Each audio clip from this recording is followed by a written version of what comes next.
Good evening, everyone. The time is 7 p.m., Monday, August 11th. I'd like to call the Urbana City Council meeting to order. Clerk, will you please call the roll? Councilmember Wu. Here. Councilmember Evans. Here. Councilmember Hersey. Councilmember Colasetti. Here. Councilmember Bishop. Here. Councilmember Wilkin. Here. Councilmember Quisenberry. Here. Mayor Williams. Here. Thank you. All right, thank you. Next on the agenda is the approval of the minutes from July 14th, 2025 City Council meeting. Are there any corrections to the meeting minutes? I'll move approval. I'll second. All right, approval made by Councilmember Chandra, seconded by Mary Alice. All right. Next, we will move on to the. have to vote. I'm sorry. Clerk, please call the roll. I'm so sorry. Councilmember Wu. Yes. Councilmember Evans. Yes. Councilmember Colasetti. Yes. Councilmember Bishop. Yes. Councilmember Wilkin. Yes. Councilmember Quisenberry. Yes. All right, thank you. Minutes are approved as presented. All right, are there any additions or changes to the agenda from council? Seeing none, we will proceed. We now move to presentations and public input. Are there any presentations? Seeing none, we will move to public input. If there are any members of the public that'd like to speak, please come forward, state your name, and limit your time to 5 minutes.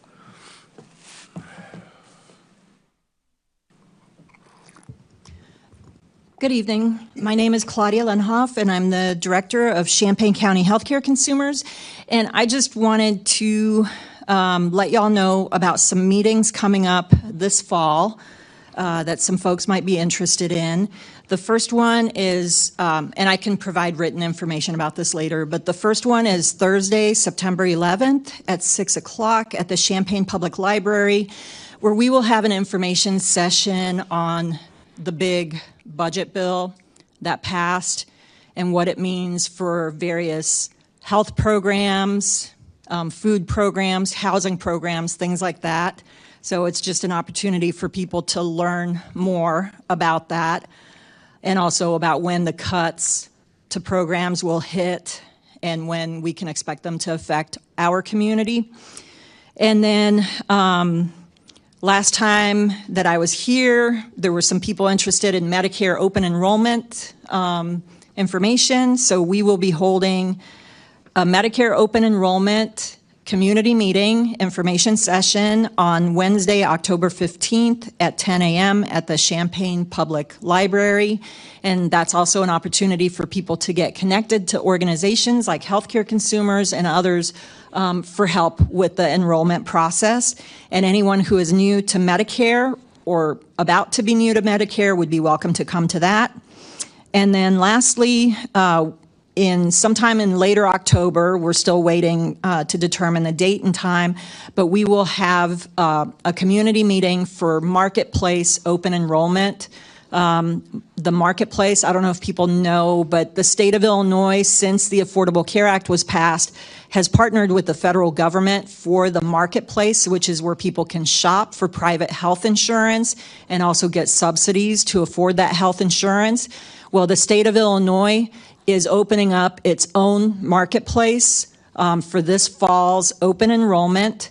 And so we will be using a new platform for helping people find affordable health insurance. So once we have that date set, we'll be providing more information to the community, but I just wanted to let y'all know that those sessions will be coming up in September and October. Thank you. Thank you. Are there any other members of the public that'd like to speak? All right, seeing none, public input is now closed. We will now hear from council. If there's any council input communication. Grace? I'll just say during this time, since I wasn't here last week and you've bundled everything on the consent agenda very nicely that I think I'll leave there, but just make a few minutes here of looking forward to a lot of good things and very needed things coming out of the HHI funding, and I'm glad we've got almost all of that pot of money allocated. And also, of course, happy to see the funding allocation for the Alternative Response Task Force and working with LEAP, and happy to see that moving along. So I just wanted to say some support of those issues, and I will leave them on the consent agenda. Thank you, Grace. Anyone else? All right, we'll move on now. Are there any reports, standing committee? There are no reports. We'll proceed. We'll now hear from the Committee of the Whole. Councilmember Bishop, you have the floor.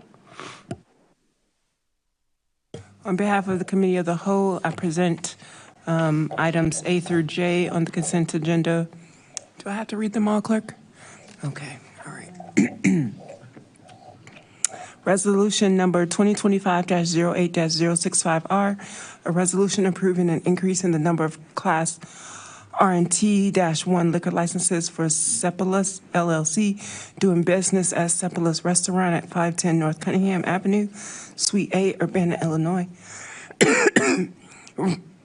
Resolution number 2025-08-066R, a resolution approving and authorizing a housing and homeless innovations to subrecipient agreement between the City of Urbana and Champaign County Healthcare Consumers for special populations outreach and enrollment. Resolution number 2025-08-067R, a resolution approving and authorizing a housing and homeless innovations to subrecipient agreement between the City of Urbana and Champaign County Regional Planning Commission for emergency shelter for families, Comfort Corner. Yes.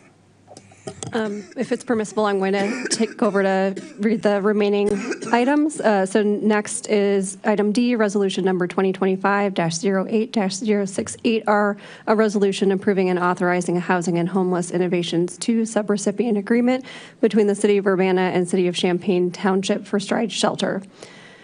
Next is item E, resolution number 2025-08-069R, a resolution approving and authorizing a housing and homeless innovations 2 subrecipient agreement between the City of Urbana and the Cunningham Township Supervisor's Office for CARES/Bridge to Home program. And resolution number 2025-08-070R, a resolution approving and authorizing a housing and homeless innovations 2 subrecipient agreement between the City of Urbana and CU at Home, Inc. for Mattis Shelter operating support. Resolution number 2025-08-071R, a resolution approving and authorizing a housing and homeless innovations 2 subrecipient agreement between the City of Urbana and CU at Home, Inc. for Mattis Shelter rehabilitation. And resolution number 2025-08-072R, a resolution approving and authorizing a housing and homeless innovations 2 subrecipient agreement between the City of Urbana and First Followers for Weber/Wiley Affordable Rental Housing Development. And resolution number 2025-08-073R, a resolution approving and authorizing a housing and homeless innovations 2 subrecipient agreement between the City of Urbana and Hope Village, Inc. for Hope Village. And finally, resolution number 2025-08-074R, a resolution authorizing expenditure of alternative response task force funds. Second. All right, motion made by Chandra, seconded by Chris. Clerk, will you please call the roll? Councilmember Wu? Yes. Councilmember Evans? Yes. Councilmember Colacetti? Yes. Councilmember Bishop? Yes. Councilmember Wilkin? Yes. Councilmember Quisenberry? Yes. Awesome. That is approved. Thank you. All right, we will now move to regular agenda. There are no items for regular agendas at this time, so we will proceed. Are there any reports from special committee? No, seeing none. We will now hear reports of officers. Are there any reports from officers? Seeing none, we will now move to, we have one mayoral appointment to consider. And the chief and the future deputy chief would like to come up.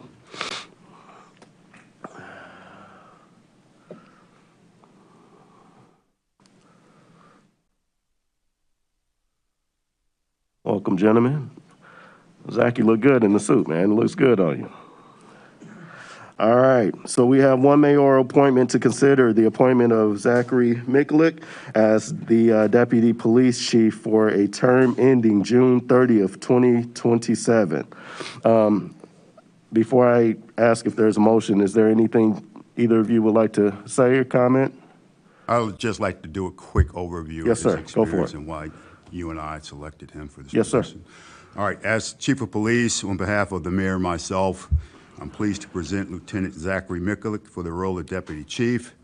Lieutenant Mikulik is a strategic and forward-thinking law enforcement professional with nearly 18 years of experience at the Urbana Police Department.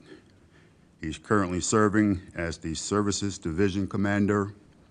He has led the department through initiatives focused on officers training, wellness, community engagement, and bringing us up to the 21st century with respect to systems and operations. Known for his calm, results-driven leadership and strong mentorship, Lieutenant Mikulik is trusted to solve complex problems with structure, clarity, and integrity. His leadership has been instrumental in launching impactful programs such as the Comprehensive Officer Wellness Program, a structured internship program, and a live action crisis co-response team. He has also led critical reforms in compliance tracking, community partnerships, and recruitment through digital outreach, including the department's first LinkedIn presence. Our social media, if you've been paying attention, has gone up tremendously since he's taken on that extra task. Lieutenant Mikulik brings a well-rounded, mission-driven approach to public safety, grounded in his prior experience as a patrol officer, patrol sergeant, police lieutenant, and his military service in the Illinois Army National Guard. He holds a Master's of Science in Management and a Bachelor of Psychology from the University of Illinois, combining academic rigor with practical expertise.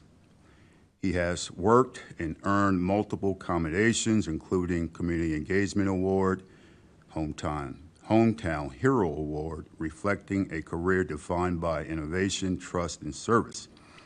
He's also scheduled to attend the prestigious FBI National Academy, an essential leadership development opportunity that I fully support for all our future leaders. He will bring a natural spirit for our community relations to the role of Deputy Chief, continuing his proven commitment to building trust, fostering collaboration, and leading with integrity. His ability to connect with people both within the department and across the community has always been a cornerstone of his leadership, and I have the full confidence he will carry that strength forward in his new role. I yield to you if you'd like to say anything. I'd just like to thank you, Mayor, Chief, City Council. Hear me now? Thank you, Mayor, Chief, City Council, City staff, and everybody in the City of Urbana. I appreciate this opportunity.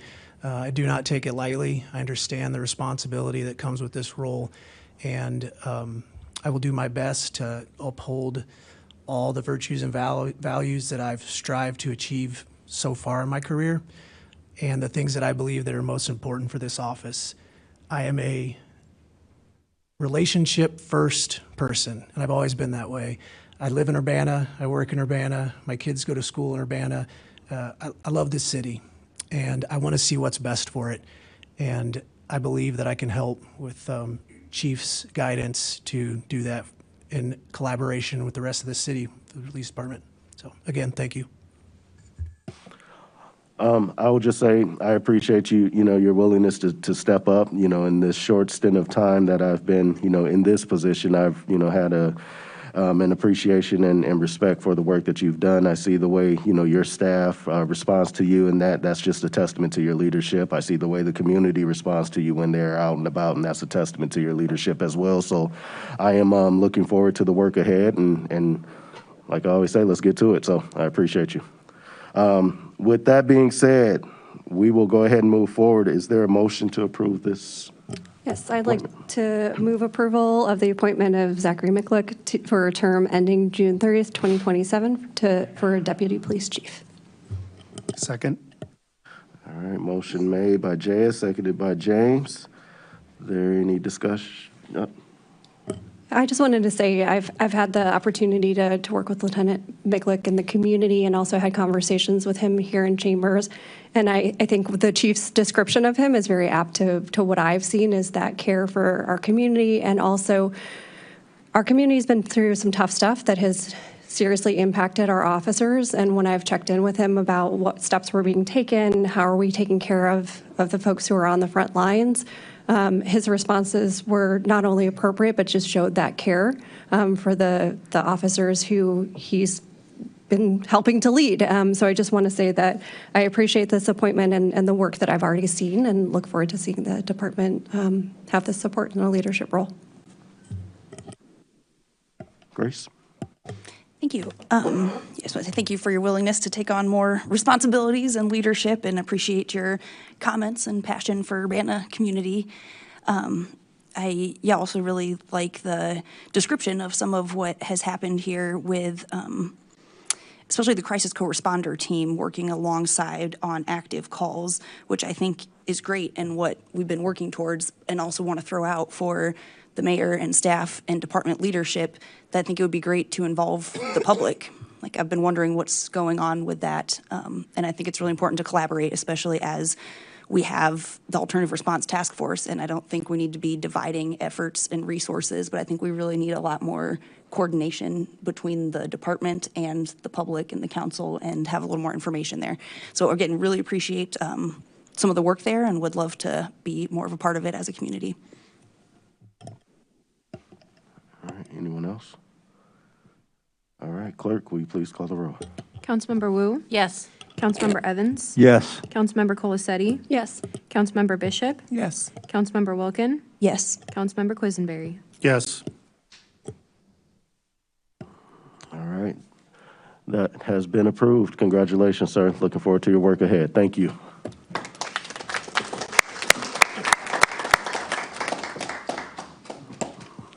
I would have offered a handshake, but I don't want to spread these germs to you, all right? So we'll revisit next week. All right.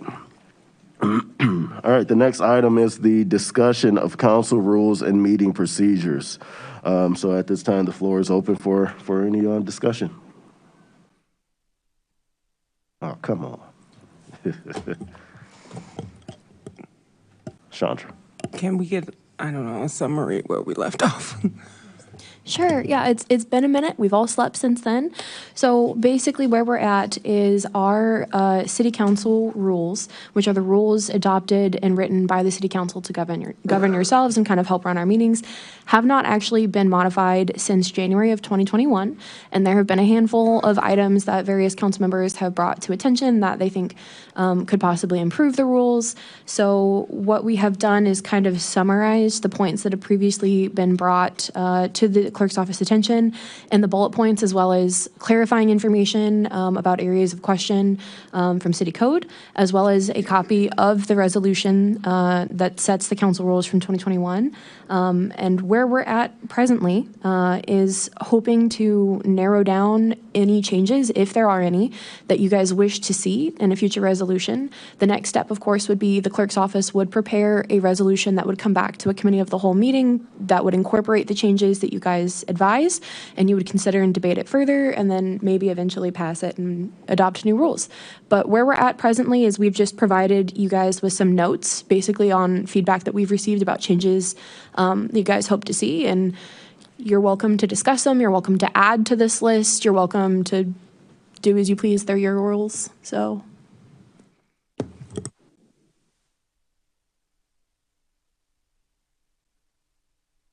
Mary Alice. Hi, thank you. I just want to reiterate, I think I've said this before, I really like the idea of rotating the voting order. I think that it makes sense what's laid out here in this document. I also think that it's good for us to be able to clarify the whole abstention and when you can abstain from something. Those are the two big things that I'm in support of on this list. I'd actually like to hear there's consideration of language used to address members of the body. I'm not sure about other people, but I have a tendency to address people by their first name, their last name. I don't know. I haven't standardized it. So I didn't know if this was as people are addressing us from the public, or if we're addressing each other in meetings. But I don't know if I'll be able to stick to exactly one thing. So those are my thoughts.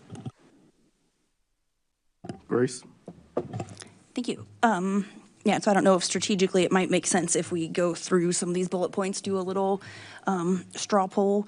I agree. I think the point there with the gender neutral language is to be in line with, a resolution and commitment to that inclusive language throughout all of our city documents and policies. But I think that, a name basis also makes sense, and like we refer to each other by first and or last name. I think the main point here is just having gender neutral language. So either by someone's preferred name or by council member or trustee. But I think the whole point was just getting away from Mr. or Miss, which can be pretty not inclusive. All right. Anyone else? Chris? Are you raising your hand? Chandra? So I think we all are in agreement about the voting order. I mean, if we could start there and talk about what the voting order would look like and how that would be implemented. I mean, I think that's the lowest hanging fruit we can address tonight.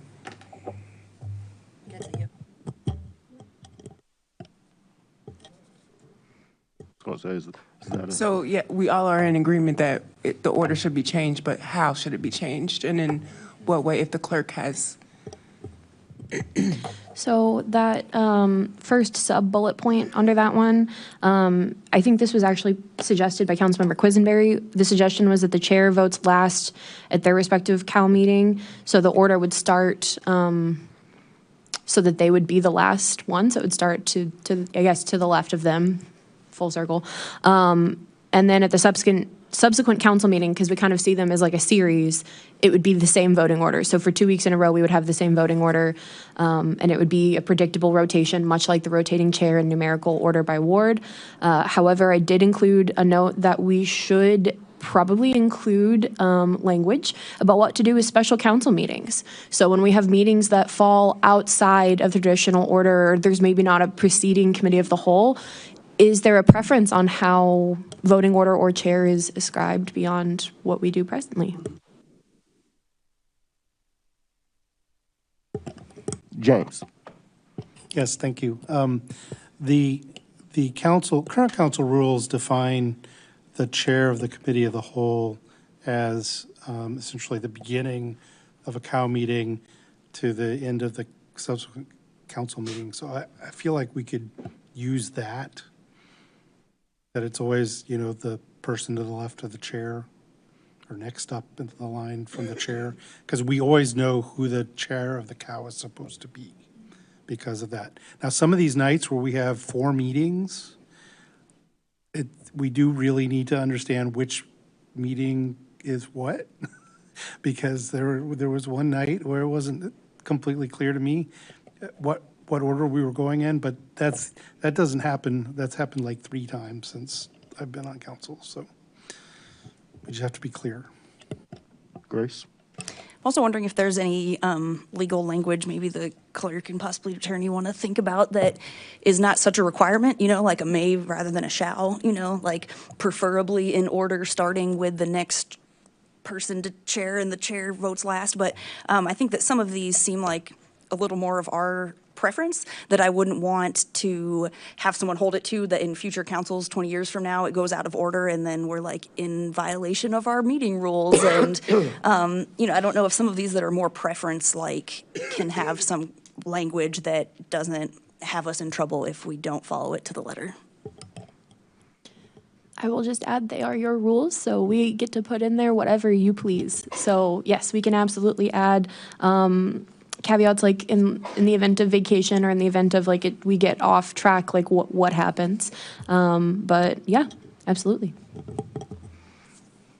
Is there anyone else? Can we wrap up that bullet point? Should we straw poll? We already stuck our thumbs up prematurely, but we could officially. We need a straw poll then for the conversation in regards to switching the vote order. Yes, please, in line with what I guess has been discussed and presented. So numerical starting voting order would be to the left of the chair. It would be the same for the committee of the whole and the council. In the event of special meetings, it's going to be the exact same order. So, yeah. In support of? Go.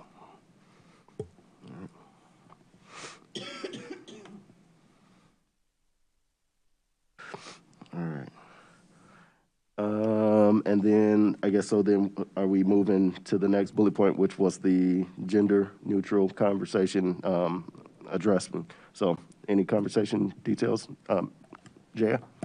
Yeah, I think Grace kind of covered a lot of what I was going to say, but I think just to reinforce, I think, you know, if among us we do all switch, I think it would be unrealistic to be like, no, you can't use first name anymore, or at least it would be interesting. But I think that, like, especially for official purposes, like what's in the minutes, being able to agree to using gender neutral terms in keeping with other standards that we've set for the city makes sense. So the council member or alderperson and then trustee makes sense to me, so that we can make sure that we are being inclusive. Chandra?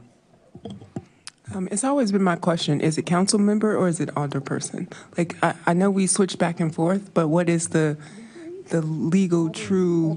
So it's technically alderman, like the title of the elected office is alderman. However, in our city code and our own governing doctrine, alderman, alderwoman, alderperson, and council member are to be synonymous for our use. But legally and with the State Board of Elections, it is alderman.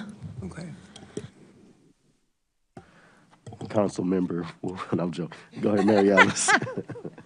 I think having in any official documentation, meeting minutes, I think that makes a lot of sense to me. So if we could just have a little bit of clarity in terms of when that terminology would necessitate gender-neutral language, that'd be great. Sure.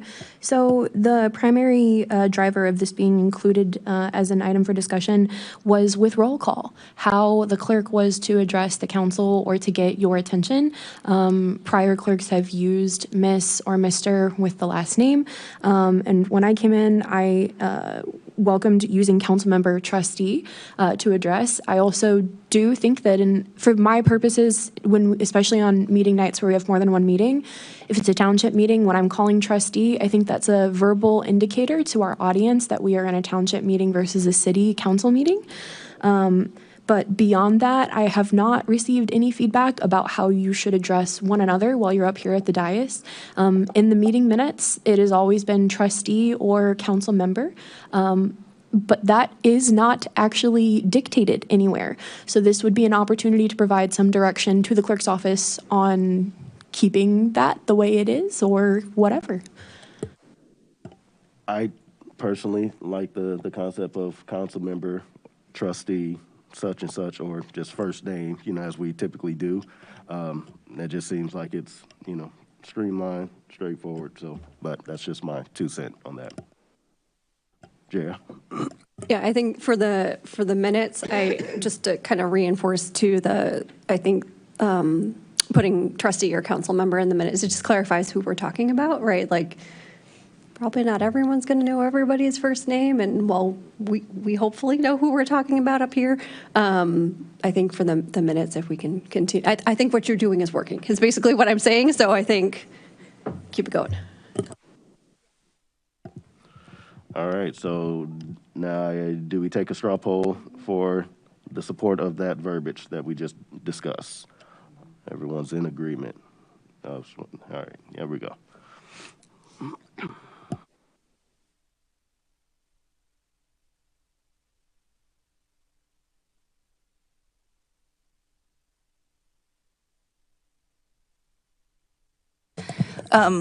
Our next one was the role of the chair for COW and being able to participate fully in meetings and pass the chair to make a motion or second something, because this is something that's had some kind of mixed interpretations on, and it seems like, you know, with the current clerk's understanding that that's not the intention of the chair, should not limit a council member's participation in a meeting or in an item. And so I think this one is important so that everyone can still participate, even if they are chair, because that can definitely be weaponized if you can't fully participate in a meeting while you're the chair, and that's a problem. So I think this is a really important one that we could just all be on the same page about, so there's no question about what someone is or is not able to do as chair. James? Can I get a clarification on what we're actually changing? Because procedurally, from a standpoint of Robert's rules, our rules, it's always been possible, as far as I know, for the chair to hand off the chair and enter into debate or make a motion. But it's that way for a reason, because when you're sitting in the chair, you're supposed to be impartially governing what's going on in the meeting. So it's a cue, it's a actual cue that you're letting go of that impartial conduct of the meeting responsibility, and somebody else is going to control the meeting while you're letting go of that. So are we trying to change it so that there doesn't have to be that cue, that we're in committee of the whole, anybody can engage at any point, or are we just codifying something that is already the way I think it should be? So I would agree with the latter summarization that you provided. It is my understanding that presently a chair can relinquish the chair and make a motion, because again, it's relinquishing the chair, so you're not controlling the meeting and you are still able to participate. However, I believe the way it is presently explained in our rules is they shall not enter debate. There is no reference to motions in the current language, and that has been a recurrent question, which is why it was suggested that a modification be made simply in the existing part where it says the chair must be relinquished to enter debate or make a motion. That is how I envisioned that happening. So yes, it would still have to be relinquished in order to do that. Does that answer your question? Yes, thank you. I fully support that. Jaya? Yeah, I think that makes sense. And I think further clarification too, in terms of asking questions. I think that there's been some confusion too of like, can I ask a question if I'm the chair? And Mary Alice, I know that, but I think that clarifying that in writing too of, yes, someone can ask a question. It's the debate aspect that where there's that prohibition or where the chair needs to be passed. So just, again, to make sure we're all on the same page. And I do appreciate, like I'm seeing people nod and stuff. And just to reiterate that I don't know if any of us who were sworn in for the last term ever saw the rules. I didn't. I was like, so I think that that's something too of like until this year where it was up for a discussion about do we want to change anything. I actually had never been provided with a copy of and maybe some of that's my own fault for not seeking it out, but I actually did not know that we had the ability to change the rules for the committee of the whole. And so I think that, again, some of it seems repetitive or like, shouldn't we all know this by now? But I do think it's good just to make sure let's have it in writing so we're all on the same page going forward. I will just add, so based off of the notes and when council is at a point where they feel comfortable with directing the clerk's office staff to prepare a resolution, it's a living document. We can edit it because we're going to be doing some wordsmithing and we want to make sure we're actually capturing exactly what it is that you guys are hoping to. The other thing I will add is that your council rules may be suspended at any future meeting with a vote of 2/3 of the seated council. And you guys can also come back and edit the rules via resolution anytime. So this one is entirely customizable indefinitely. It's meant to be a helpful resource more than anything else. So this doesn't end when we finish this set of discussions either, if you'd like. Chandra? So when you say the chair can't participate in debate, if they relinquish the chair, then they can participate in debate until that resolution motion has been settled, right? So they just have to relinquish the chair to enter into debate. But they can, if they intend to continue debating, they don't have to necessarily take the chair back right away. Okay. Like it's kind of fluid how you guys cede the chair to one another, because again, it's intended to share administrative duties and never to inhibit your ability to represent your wards. Okay, thank you. All right. Now we will take a straw poll for the agreement of the changes in regards to the role of the chair that was just discussed. All right. Thank you.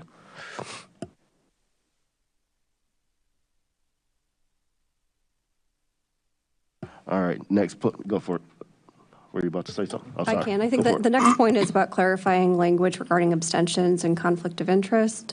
So there's some language there that people might want to review, but I do think that that clarification will be helpful. I'm going to take a moment and reread it. It looks like the clerk may have thoughts too. Yeah, this wasn't so much as a suggested change to the council rules, more so as me providing an opportunity to answer to a question. There had been an ask of the clerk's office about including language for abstentions and conflicts of interest, and so I provided what is already in our city code that does govern us in regards to administration, or in regards to abstentions rather, and this is pulled, I believe, with a citation to state law as well. So this unfortunately is something that is firm. I don't believe that there is a lot of wiggle room in amending this. This was provided merely as informational, so you're aware of what already dictates abstentions and conflict of interest. There wasn't necessarily an indicated change here. It's just more information-based. Yeah. Thank you for that reminder. I think maybe some of where people get confused too is there's the opportunity to vote present, and in that case, it goes with the majority. Is that correct? That is correct. A vote of present just goes with the majority. It's not an abstention. It's not a conflict of interest. There is a rule of thought in Robert's Rules of Orders that a vote of present is not a valid vote whatsoever, because your duty as a legislator is to vote aye or nay, and that present doesn't exist. But we have ruled that present counts with the majority, and I believe that is enumerated somewhere in city code already, but it is outside of council rules presently. And I think the other question that I come up with this is kind of, do people need to, and some of this, again, I'm being intentionally repetitive, if do people need to state what the conflict of interest is? And I think that the understanding is people just need to state that they have a conflict of interest. Is that correct? It is my understanding that you are supposed to state what the conflict of interest is. I don't believe you have to get into details, but if it's related to work or financial interest, you just say, I have a conflict of interest professionally, et cetera, and I will actually defer to the attorney if he wants to add anything further to clarify that. No, I think that's sufficient. I think as long as you sort of state a general description of the nature of the conflict, but you don't have to get into the specifics. James? Yeah, I find this interesting because this is where our rules are specific in a way that is kind of different from Robert's rules. The idea that, and I appreciate why it is this way, and that is that you can state that you believe you have a conflict of interest, but we specifically have something in there that says you don't have to justify it or prove it to anybody around you. And I think if you feel like you have a conflict of interest, so Mary Alice shouldn't be telling me that, no, you don't have a conflict of interest, because that's what I feel. I don't think it's clear enough on whether or not you have to state the nature of the conflict. It's implied that you don't have to, because you don't have to justify it, but I do think it's important to the public when you're abstaining for a conflict of interest that it be explained. So if we could clarify that so that you give at least a minimum amount of where the conflict's coming from. My wife's on the board of that institution, or I work at that place. I think that would be beneficial for the public. The ability to not vote is another thing that is, it happens. Other places do that, but we have expressly said that you can pass, and I would say present is equivalent to passing. But I think at times it's not been clear to me whether a pass or a present is related to a conflict or not. And that's why I just felt it was good for us to talk about this, to make sure we're all on the same page, because it does change how you record it in the record, depending on what it is. And so I'm always trusting you to ask for that clarification for your record keeping. I will add as a clarifying thing and expand upon, James, you are absolutely correct.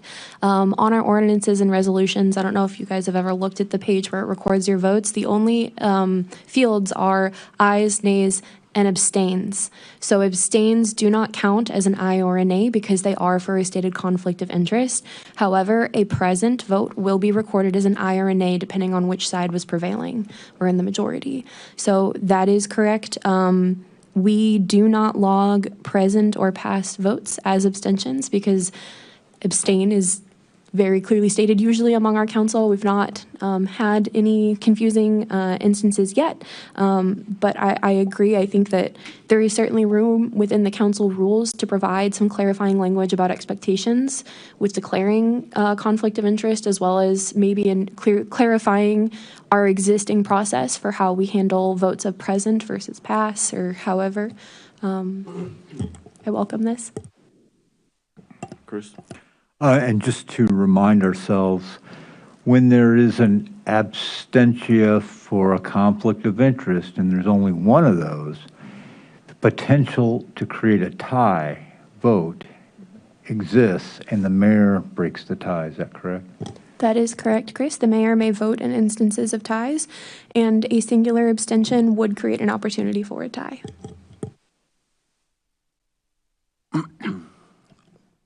James? I'm sorry. That's older person, Quisenberry. Yeah, two things to follow up on this. One, it would be very helpful if we had an illustration of what an abstention, or I think it's typically an abstention, does to the requirements for how many votes are required for something to pass, because it is different in some circumstances when the state requirement is a certain number of the corporate body. And I've read through that, a dozen times, and I still have to go back and look at it and say, if someone's abstaining here, does that mean we still need 5 votes? Or does that mean now we need 4 votes because the count of participants has changed? And I think I need a chart, because every time I look at it, I have to rebuild it. The other thing I wanted to mention is, and I've had this conversation with Darcy, one of the things about Robert's rules is that, and I bugged her about this and she's set me straight. One of the things about Robert's rules that a lot of people don't understand is when it talks about the chair, in Robert's rules, the chair can make or break a tie. In other words, a chair can cause something to pass that wasn't going to pass because it was tied, and they can also cause something to fail that was going to pass by making a tie. State law is actually, this is what Darcy pointed out to me, state law is explicit that the only time the mayor gets to vote is to break a tie. They don't have the power, based on how the legislation was written, to do the other thing that if you're used to Robert's rules is an option. So maybe everybody else knew that, but I didn't know that, and Darcy helped me see that that's one of those things we can't change because it's part of state law.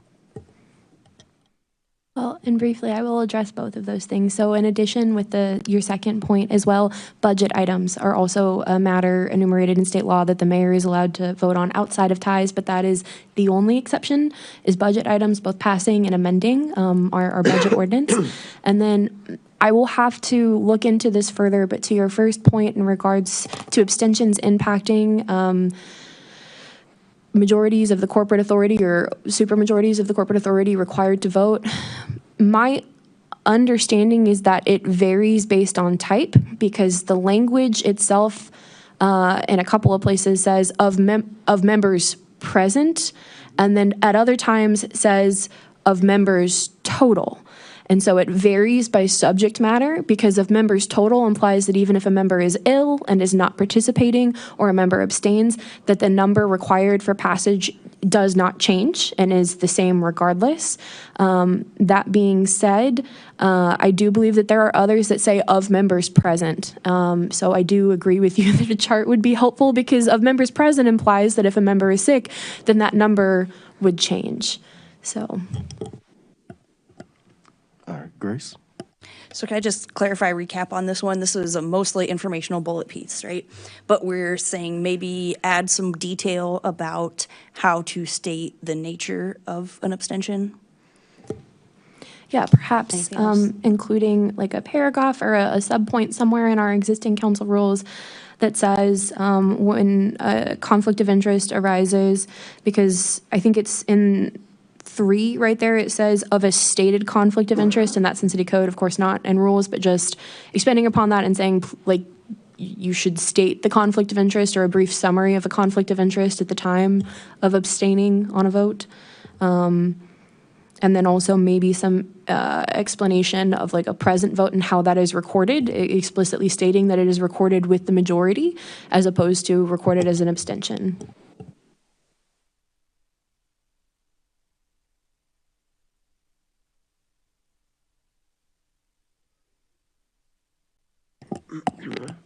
All right, next we are looking at consideration of modifying how items are placed on the agenda. Who would like to kick this conversation off?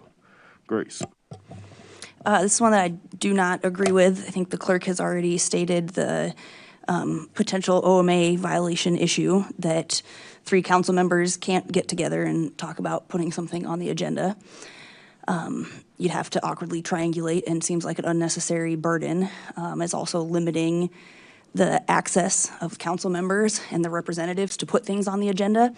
In our term together here as this body, there have been quite a few things that have been brought on by 2 council members that have been successful and have passed unanimously and have been really important pieces. And I don't think that there's any reason why we should limit our access to putting things on the public agenda and why we would even consider the appearance and the risks of violating Open Meetings Act by making this change. Jan? I do appreciate having the opportunity to review this and make sure we're all on the same page, because there was a lot of back and forth and confusion and debate during the last term about whether it had to be 1 person or 2 people. And I think when we were having an initial conversation about this before, the point that something might be important to 1 council member and deserve time, even if it's something that doesn't end up moving forward, just because we do each represent a different part of the city. So I really appreciate having the opportunity for the committee as a whole to have 1 council member bring something forward. I think like I can understand the logic behind 2 for city council, where we're talking about a greater potential for final action. But I think considering the fact that there could be something that is unique to 1 part of the city that maybe hasn't had a lot of time or attention brought to it before, I think there is a benefit in saying for the committee of the whole, having 1 person be the requirement. I would like to keep that.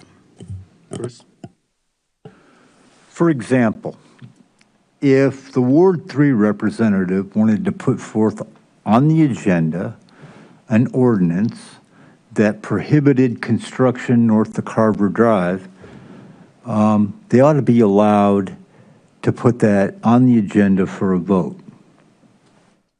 And I don't know why we would limit any council member's ability to represent their district for the exact reason. Each ward is different. Constituents' priorities are different. And that alder person or man or whoever they are has the right as a representative to put things on the agenda that reflect their constituents' interests. So I don't understand why we would ever limit democracy like this, and absolutely will be voting against this for sure. Mary Alice?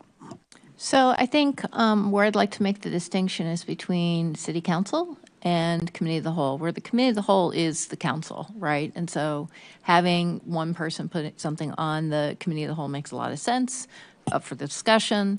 I am interested in 3 members on the city council because ideally, anything would come through the committee, right? So if you have one person who's, this is important to the area that I represent, you would bring it to committee and then it would be voted on and it would go through the normal process.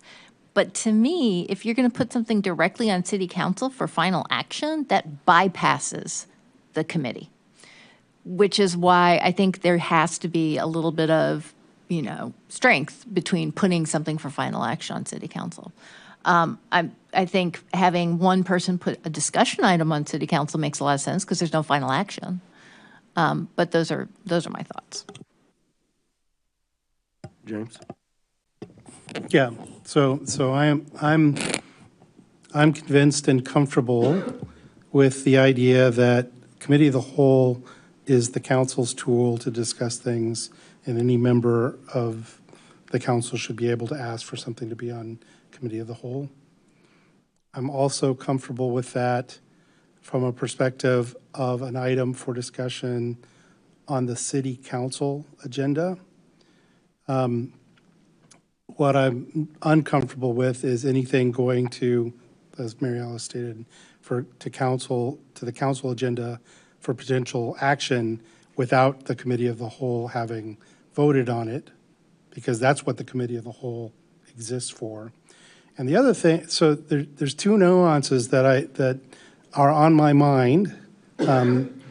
First of all, I feel like the mayor and the administration is responsible for the city council agenda. That's just my belief. We can put things on the agenda by passing them out of the committee of the whole. And I think the mayor and the administration should have some capabilities with the city council meeting to make sure we can get the work done. I think they should have control over setting that agenda. There are things that come to council directly from a couple of areas that don't go through committee of the whole. It's the responsibility of the mayor to bring those things to the agenda. So that nuance of any of us should be able to ask for something to be put on the council agenda for discussion. We just have to understand that it might not happen because of what's on the list of things, that the actions that need to be taken that evening. And if we're comfortable with that, I'm comfortable with those, with that approach. So I guess that means I'm comfortable with status quo. But I don't want there to be a mistake in that through status quo, there's a path to city council agenda that doesn't involve committee of the whole for final action, that doesn't involve committee of the whole voting on it. Chris? Chandra? Well, I vigorously disagree that the mayor is in control of the entire agenda. I will concede to both your points, though, that perhaps when a member of city council wants to put something on the agenda, it should be at the committee of the whole. Starts there, and I would agree with that. I want to just be clear, when we say something on the agenda, that includes resolution and ordinances, and budget amendments, not just discussions. So I want to be clear on that. But I would agree that starting at the committee of the whole would be the proper place for a council member to put something on the agenda. Chandra? I mean, that was literally what I was going to say. Could it be something in here that says, if you want to add something to the agenda, it should start at committee of the whole versus going straight to council, unless it's something that's like emergent or urgent that we need to vote and address immediately before going through the series of cow to council. Yeah. Sounds like there's a lot of agreement in terms of the committee of the whole piece. I'm going to make an argument for maintaining status quo because there could be a situation where something can't wait till the next Cal meeting, right? And I think if that's something where two council members are saying, this is something that's time sensitive, we need to get this on the agenda, at the council meeting, the way things are currently, that still allows us to do so. And I definitely hear that should not be the default, right? You do have to at least still get one other person to agree that this is something that is time sensitive enough to get it on to the agenda for city council versus a committee of the whole meeting. But again, I don't want us to unintentionally limit our ability to enact our democratic responsibility. And I worry that if we make it too specific, then we're going to potentially take some of those opportunities away. And I think with our form of government, it is important that while, yes, the mayor is responsible for leading these meetings, we're all supposed to have a say in terms of what is happening in these meetings as well.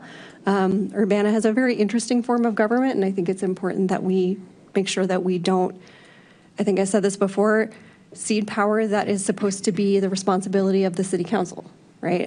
With all due respect to our current mayor, we do have an individual responsibility as alderpersons as well, and I want to make sure that we're not ceding that responsibility in the hopes that it won't be needed, right? I think ideally we're not going to have something where it's like two city council members are like, we really have to talk about this week. But if that happens, I want to make sure we still have that opportunity. Or Chris.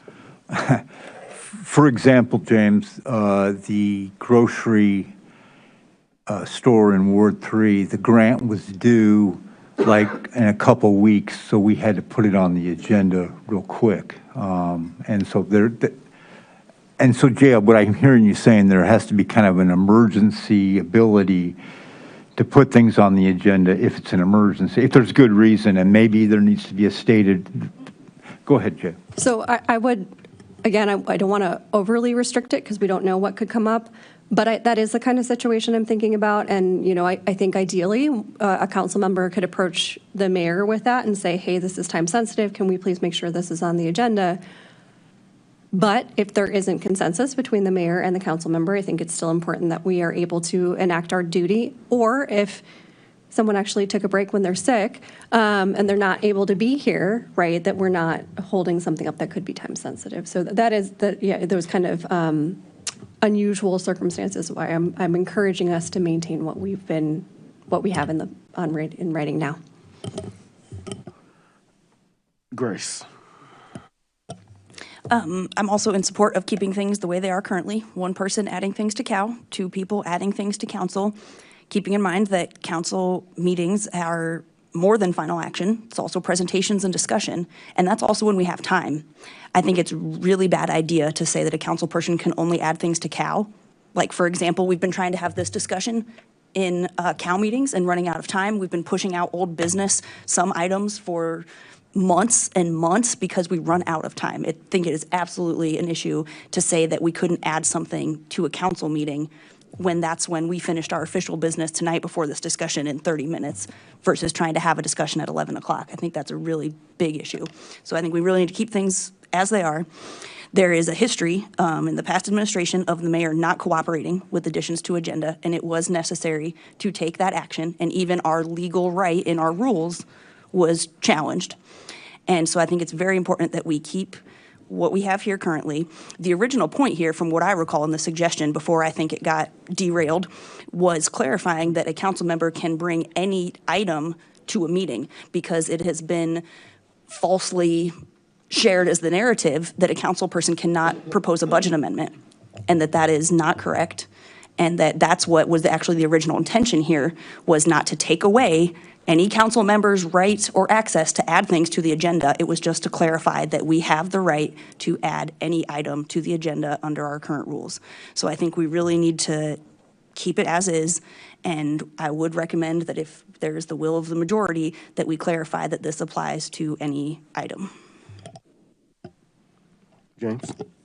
So two more things. I have a question. What is the criteria for council members to call a special meeting? I would suggest that the ability for council members to put things for action on the agenda should be equivalent to that bar. Because there's a path to, I know it's in there, I just haven't looked at it recently. Because that's what the law says the council has with regard to defining when meetings are, outside of the regular schedule. If it's two people, then it's two people. So the other thing I want to talk about is the circumstance. I want to know how this council would deal with a circumstance where a particular council member has something that they want to see done that is not going to succeed, and repeatedly brings it as business to be handled, to disrupt and delay the process of working through the city's business. Have we seen that? I don't think we've seen that. Can Have I I ask a- seen that in a, you can't interrupt me, Grace. Oh, I was going to ask a point of clarification, but, which I could, yes. I've been in circumstances in government where people have taken that approach because one person can slow things down and disrupt things and create issues like that. They can have, ask the same questions meeting after meeting, subsequent meetings, and delay progress when it's clear that a majority of the council is ready to move forward. So I just want to know that if we're going to go that path, I mean, there was a time in this particular city council decades ago where one person felt their job was to disrupt what was going on because they were so different from the mindset of the other 6 members that they took up time. I just want to know that we're prepared to deal with that situation as well as keeping the doors open for ideas to flow in. Darcy. I'm just going to briefly respond to your original question about the number of council members required to call a special city council meeting. I had to pull up the Municode code on my phone. It is any 3 members of the city council or the mayor may call a special meeting of the city council, and it goes on to state that the only business that can be that can happen, period, at a special meeting is the stuff that's stated in the notice, which is for the most part true of all of our meetings. Like, you can't take any action on items that aren't advertised on an agenda. However, in my reading of this in regards to special meetings, it seems that they would discourage you even discussing business, which we presently have the authority to do at any given meeting. You just can't take action. So you're saying that the state law that actually addresses a council that needs to do something that maybe the mayor has been blocking states that the barrier to get a special meeting, because it's that important, is 3 council members to get it done. I believe the citation for this is state law, but I am not seeing that jump out at me right at this moment. But our current city code, you are correct, does state that it is 3 council members are required to call a special meeting. Okay, and that's where I get that's the basis for my thought that an item for action going on city council needs that kind of bar. Jaya? So I'm just going to say, and maybe it's partially this time that we're living in, I'm not in support of anything that's going to reduce our ability to represent or democratically engage in the process of governance. I think that the challenges we've seen with the current process have been more so being told you can't when we were allowed to based on what the rules were in place during the last term. Even with that and the amount of work it has taken to get items that were of great importance to members of our community onto agendas, I haven't seen anyone abuse that. And I think if someone is so determined to keep bringing something up over and over again, I don't want to put us in a position to govern based out of the potential for inconvenience. I think it's more important that we are creating an open and democratic process that allows for people to speak. And if something is of that great of importance that they're going to keep bringing it up over and over and over again, I'm willing to take that risk. I think that there are a lot of things that are inconvenient about democracy, but I think that there's a lot to be said for that inconvenience. I think that's how we make sure that we're actually representing our communities. And I strongly disagree with any additional limitations on, again, the responsibility that this body has. So I hear that there is an extra person who is required for calling a special meeting. But I think that is a very high bar for things to be so dire that the city council has to call a special meeting is very different than putting something on the agenda during a city council meeting. So I'm going to say again, I like the way things are. It's good to know what that process is for if there's a need to call a special meeting. But I also think that putting something on the agenda for city council is not comparable. And I think it's unnecessarily limiting to say that we're using this dire circumstances kind of level to make determinations about what goes on an agenda, including for things that could be time sensitive. Chris. So Darcy, clarify for us, when something is on the agenda brought up by a council member and there is a vote and that is voted down, that's it, right? I mean, the only way it can be changed if a member of the winning party intends to change their vote on a subsequent vote. Is that correct? Within the same meeting, that is correct, because that would be a motion to reconsider. Yeah. And a motion to reconsider must be within the same meeting that the item failed.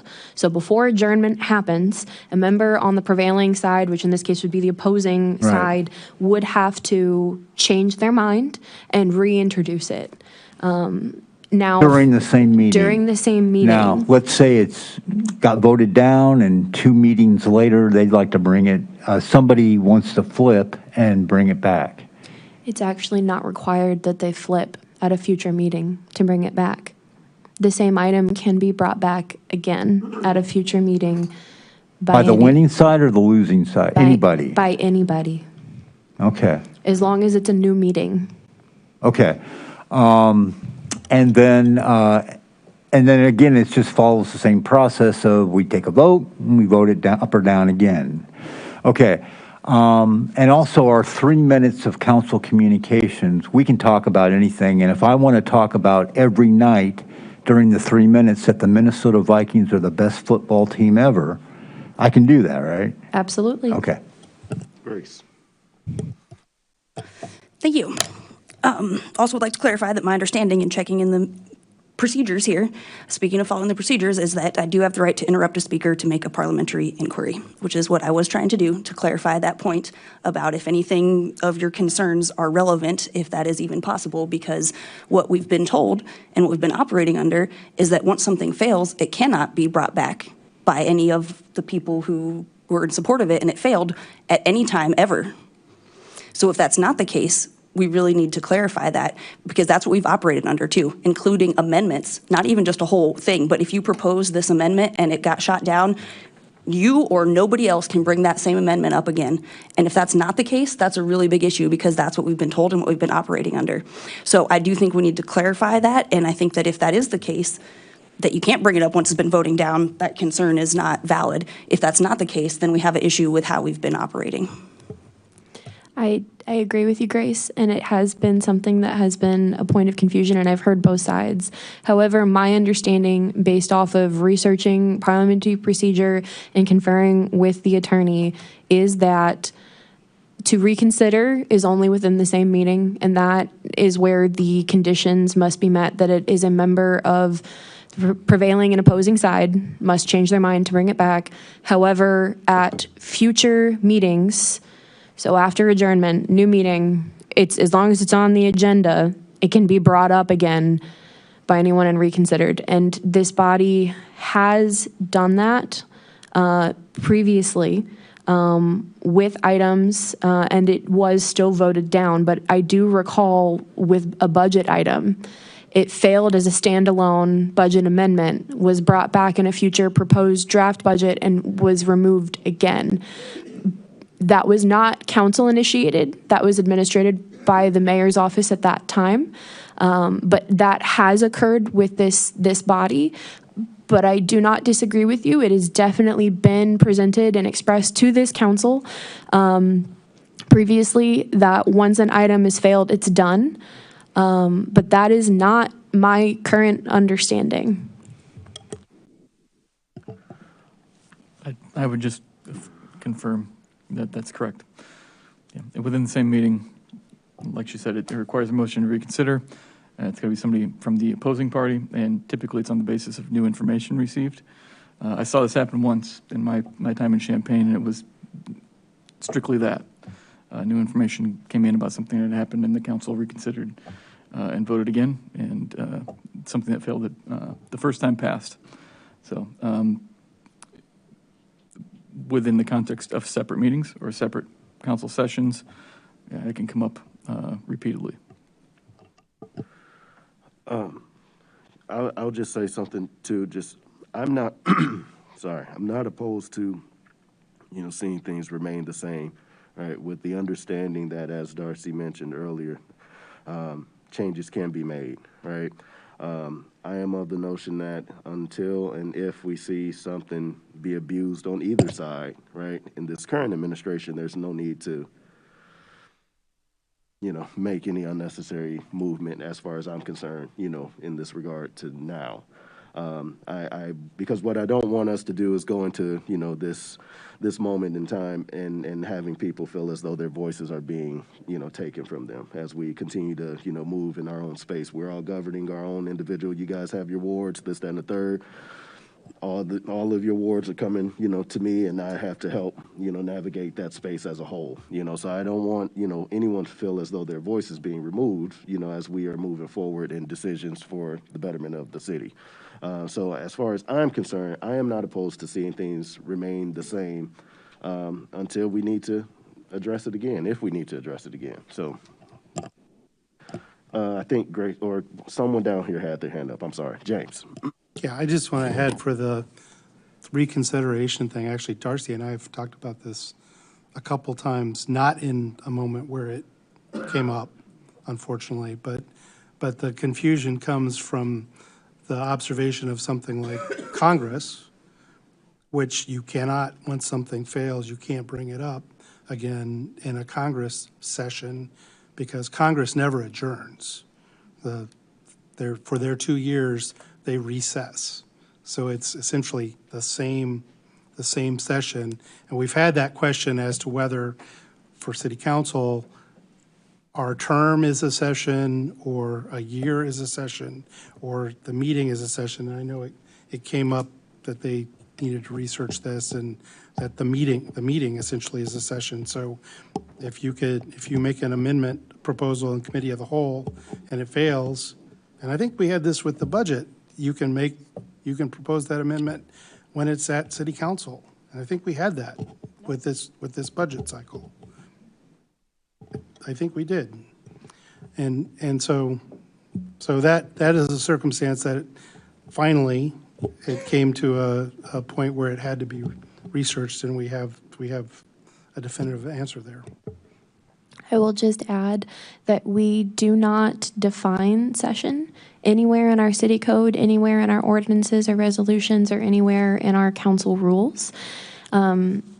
There is also nothing regulating session as it pertains to this application in regards to like being able to reconsider items within state law that I was able to find. It simply exists out in like parliamentary procedure and Robert's rules where they do prohibit within a session. A session can be a series of meetings as described with our Congress.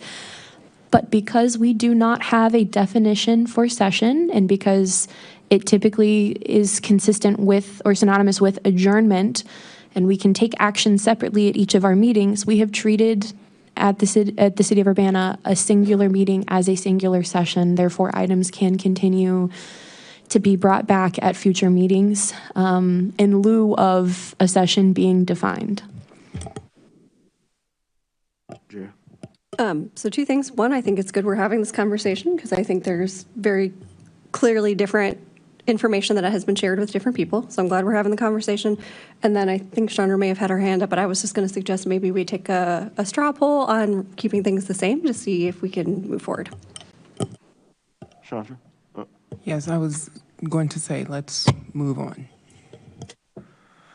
Straw poll on keeping things the same as we move forward.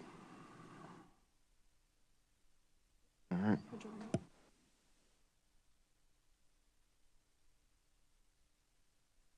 All right, and then the last, the consideration of modifying council input from 3 minutes to 5 minutes to match public input time requirements. Grace? I don't have a problem with changing it from 3 to 5 minutes. I think that we do need to keep it limited and we do need to stick to it in practice. I think it makes sense to just have the mayors on the same one. This is something that came out from what I recall the 2 terms ago when it was COVID and on Zoom, and public input was being limited to 3 minutes. It was being reduced in its overall time, and people were being muted based on the content of their speech. And there were a lot of issues going on. And at the same time, council members during their council input would go over the rules of what they were supposed to at that time. And it got brought up and pretty criticized that if you're going to hold the public to these strict expectations for input, that we should do the same for ourselves. So I think that we need to keep the limitation and keep it consistent with council members and the mayor, but I don't have a problem if we want to change it from 3 to 5 minutes. Chandra? I think we talk all meeting, so like expanding it to 5 minutes from 3, it doesn't seem like a very big deal, in my opinion. I think we talk all meeting, so you're most likely expressing your opinions or concerns about resolutions or ordinances throughout the meeting, and to give just, small updates about what's happening in the community doesn't usually take all that long. So I don't think moving it to 5 minutes is that important. Jaya? I don't have strong feelings about this, but I will say that there are times during meetings where council comments towards the beginning, and a lot of community members don't stay for the rest of the meeting. So if there was something that would take more than 3 minutes that council members might want to share, that's the only benefit I would see, is for those particular meetings to be able to take the full 5 minutes. But again, I don't have strong feelings. I think, to Chandra's point, we do have opportunities to speak on particular items throughout the meeting as well. James? I don't intend to speak more or less if we change it. Chandra? Why does the council input and communications move per meeting? So there's actually a couple of items of business that change in their order on your agendas. The order of the items on your agendas is set by city code. So that was adopted via ordinance of a prior council. And so that order is as it appears in city code. Although, of course, you can change the order of business every single meeting under additions to the agenda as you see fit. But I believe that why council input and communications appears where it does for various meetings. So this is guess, but council is supposed to be final action. Working out drafts, questions, discussion could have happened at committee of the whole. And so council input and communications is following up on stuff from the prior week ahead of the business, because the business has been taken care of, so to speak, at committee of the whole. Because I believe committee of the whole, council input and communications is one of the last items on the agenda. So it's after the business, after the working session and working through the stuff, maybe a summary statement. I think it was more a form of how the meetings were intended to flow rather than anything else. But again, you guys can change that. And if there is interest in changing the order of your agendas, we can certainly revisit that ordinance and amend that too. But the order of the business as it appears is codified, so it would require an ordinance rather than a resolution to change. Chandra? So other things on the agenda that we never have anything under, like reports of special committees and reports of standing committees. I mean, it's been a whole term and we have not had anything under those items. Is there a reason why they remain? So they were never removed. We haven't amended the ordinance that has them. There used to be committees that council members served on. That predates my tenure here with the city. So I don't know how they functioned. I don't know examples of such committees. I can certainly go back to prior minutes and see. And I have seen them. It would be, as I understand it, council members reporting out on these committee assignments that they were a part of. So they're still there because you haven't removed them. And they're a holdover from when there used to be more council homework, I guess. James? Yeah, they're also a holdover from when Urbana City Council had 14 members. And there was, and I learned this because I was reading the 50 Years Ago Today thing in the News Gazette and saw that the newly elected mayor was appointing someone to a seat in their ward. And I said, how could that be, right? Did they get elected as mayor and then got to fill that seat? Because that was very intriguing to me at the time. But we had 14 members, and committees could then have 3 or 4 or 5 people on them and meet and not have the issue that we have with a 7-member body from a standpoint of a majority of a quorum and things like that. And so there were more committees. When it got down to 7, sometime shortly after that, I assume they moved to the committee of the whole because it just didn't make sense to have, break off 2 or 3 people to talk about personnel or to talk about public works or whatever they used to have committees for. Right. Seeing, is there no more discussion? Chandra? I was going to say, seeing as how we don't have 14 anymore, perhaps we can revisit what appears on the agenda at some point once all of this goes through. All right. With that being said, we'll take a straw poll to leave council input at 3 minutes. You're calling the straw poll to leave it at 3? Yeah, to leave it, because everyone's in agreement of no changes being made, correct?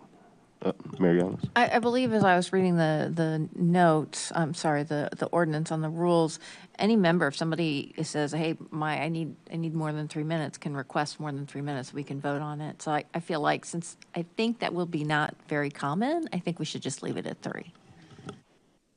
Yeah. I think that's reasonable. I would just say I think we should clarify what the process is for that, right? Like, do you ask the chair and then it's voted on, right? I think just like to clarify so that if someone hits that 3-minute mark and they really are in the middle of something, but I would say potentially even to recommend that we're not giving ourselves more time than we would for the public. But yeah, I would just say like, let's clarify. James?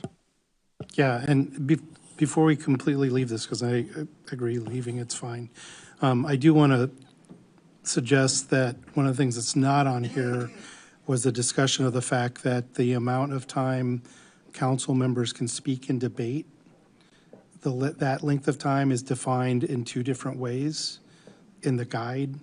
I don't know if it's 2 different ways in the ordinance. One is 3 minutes, one is 5 minutes. And so we should clarify that, and it also includes the limitation, which we never I don't think we pay attention to it. Maybe once or twice we've been strict about it, that council members speak twice during debate.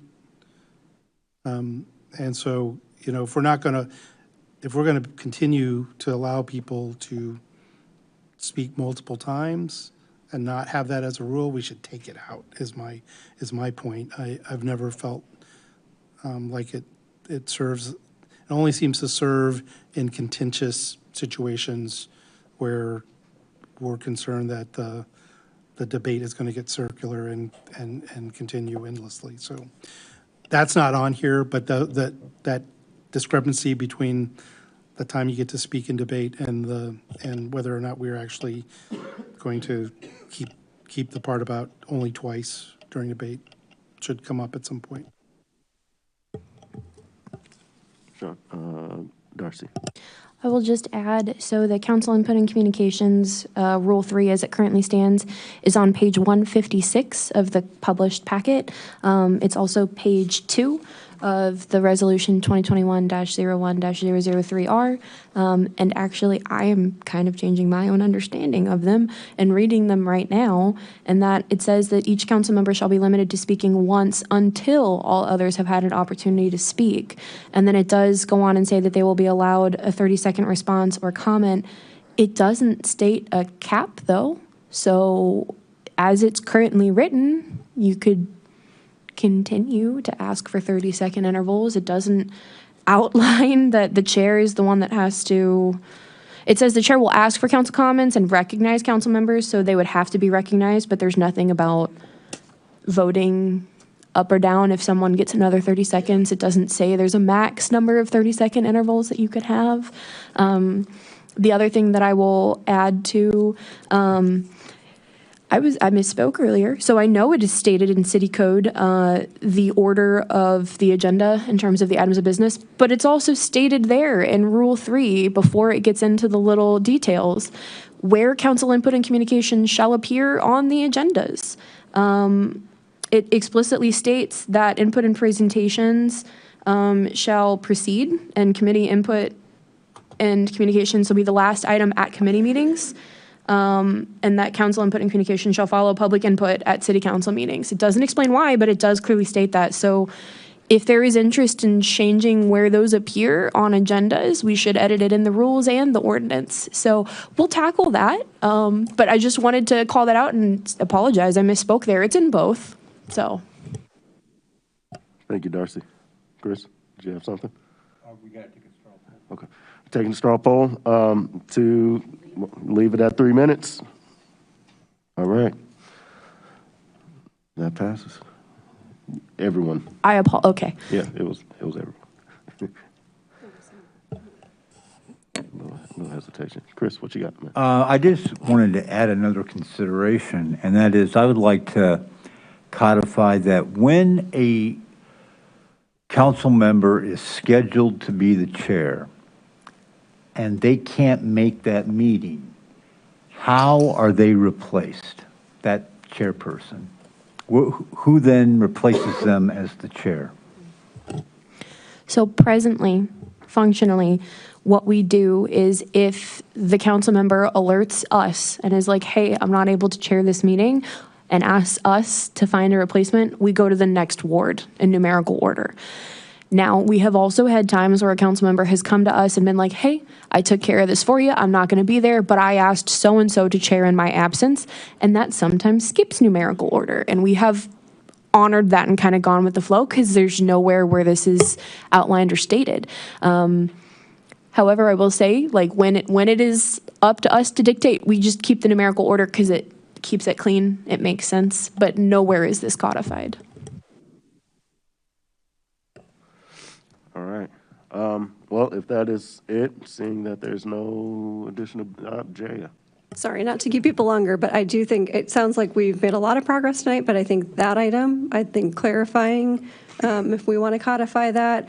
And also, yeah, the number of times people can speak in debate, because we're certainly not abiding by the rules as they're written. There are a lot of times, and I will say too, it makes me uncomfortable that the idea that everybody has to speak before someone could speak again.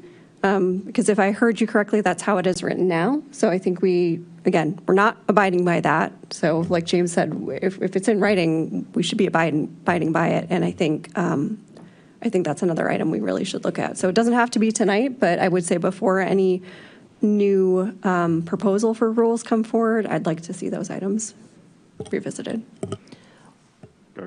Would it be helpful to bring back like a red line and highlighted version of the current rules? I guess drawing attention to some of these areas that we maybe don't currently enforce or wish to revise, as well as maybe give you guys some peeks at the draft language from the other changes that you do have a consensus on. Another discussion item, but like a mock-up track changes of the existing resolution with attention drawn to the areas that we haven't yet discussed. Would that be a helpful? Okay.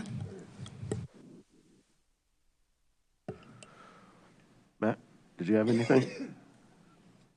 I have just one unsolicited bit of attorney feedback for the council to consider for future purposes. So this is an observation of mine since I've been here for a year or so and looked at different council rules and related matters. We have a lot of disparate, overlapping documents that sort of have become the council rules. Those are not codified. They're not in the city code, as often council rules are.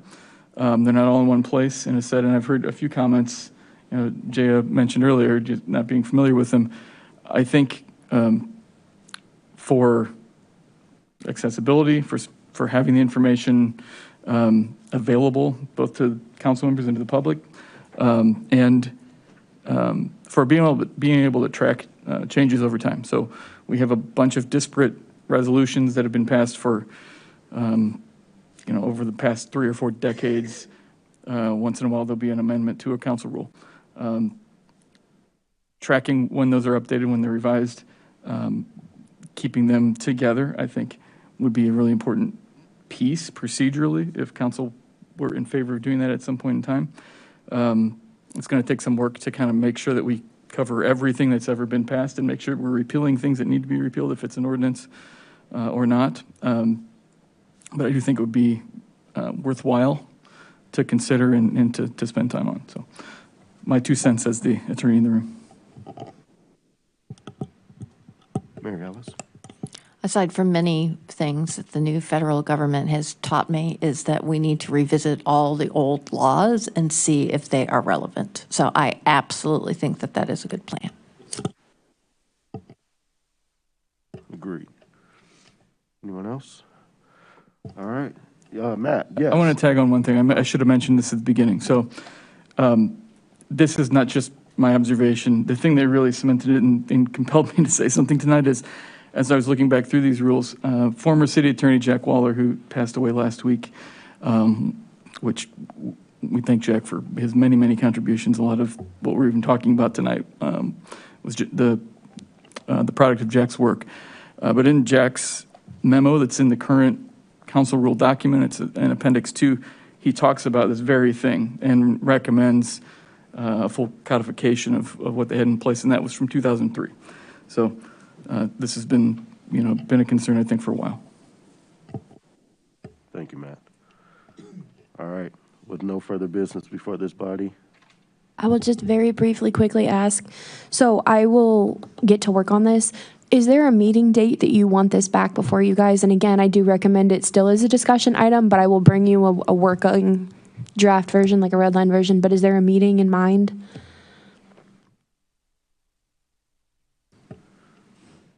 Okay. Go ahead, Grace.